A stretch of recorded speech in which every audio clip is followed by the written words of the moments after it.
আসসালামু আলাইকুম ভিউয়ার্স, আশা করি আল্লাহ পাকের অশেষ মেহেরবানিতে এবং দয়ায় আপনারা সবাই ভালো আছেন। আলহামদুলিল্লাহ, আপনাদের দোয়ার বরকতে আমিও ভালো আছি। তো প্রাণপ্রিয় ভিউয়ার্স, আজ আপনাদের একটা গাছ দেখাইতেছি। এই গাছটার নাম হলো ঈশ্বরমূল।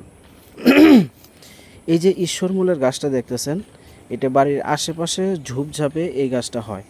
এই যে পাতাটা ভালোভাবে চিনে রাখেন, ভালোভাবে দেখে রাখেন। এটা কী উপকারে আসে মানুষের?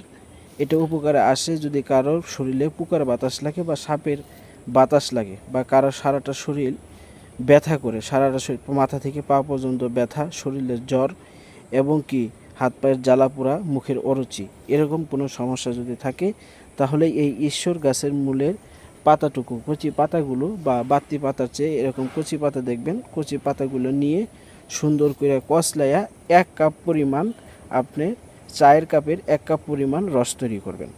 রস তৈরি করার পরে এবার এই রসটুকু সকালবেলা খাবেন এবং কি আপনাকে রাত্রে খাইতে হবে। এইভাবে যদি আপনি 3টা দিন খান, প্রথম দিনেই আপনি অনেকটা সুস্থ হবেন, দ্বিতীয় দিনে আরও সুস্থ হবেন, তৃতীয় দিনের মধ্যে পুরোপুরি শেফা পাবেন, সকালে আর রাত্রে। তাহলে 3 দিনে 6বার খাইতে হবে ইনশাল্লাহ। আপনি এই গাছের পাতাটুকু খায় দেখুন।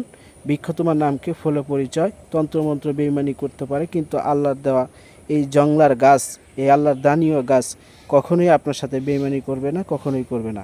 চিনলে জড়ি, না চিনলে জংলার খড়ি। তো প্রাণপ্রিয় ভিউয়ার্স, জিনিসটা শিখাই দিলাম, এই ঈশ্বরমূলের গাছ ভালোভাবে দেখাই দিলাম, যেভাবে বলছি সেইভাবে করুন। এটা কোনো বারবুর নাই। শুক্র, শনি, রবি, সোম, মঙ্গল, বুধ, বৃহস্পতি, এই 7 দিনের যে কোনো টাইমেই আপনি এটা করতে পারেন। যে কোনো টাইমে গাছটা তুলে নিয়ে খালি কাজটা খাটাবেন। তো ভালো থাকেন সকলে, সকলের সুস্বাস্থ্য কামনা করে বিদায় নিচ্ছি। আসসালামু আলাইকুম ওয়া রাহমাতুল্লাহি ওয়া বারাকাতুহু।